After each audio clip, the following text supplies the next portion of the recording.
The Army is protecting the environment with its formerly used defense sites programs. The Corps of Engineers cleans up contamination at former military properties. There are sites in nearly every state, more than 500 in Alaska alone. Mary Cochran reports. This is the uninhabited islands of Tanaga. Between Russia and Alaska, it's part of the Aleutian Island chain, also part of the Alaska Maritime National Wildlife Refuge, home to threatened and endangered species, and home to this, remnants of World War II. Appears to be a heavy oil. Should be able to clean it up. The Corps of Engineers is identifying contaminants as well as unexploded ordnances dating back to the 40s.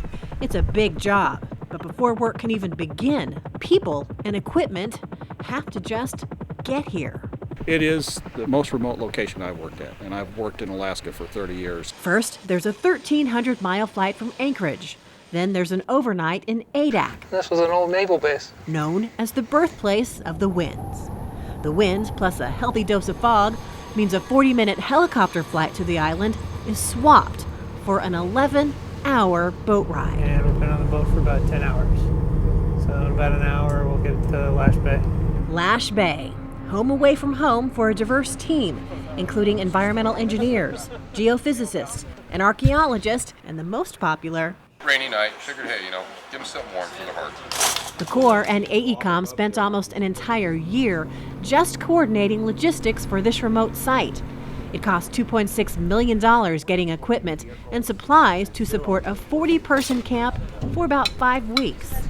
Working between the Bering Sea and the Pacific means rain and wind, not to mention the challenge of getting to 13 different testing sites on a very soggy island.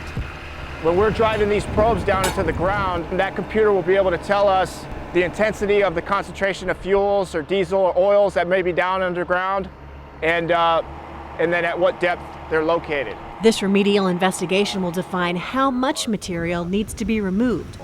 The work here and work on a neighboring island won the Secretary of the Army Award for Environmental Restoration. Mary Cochran, Tanaga.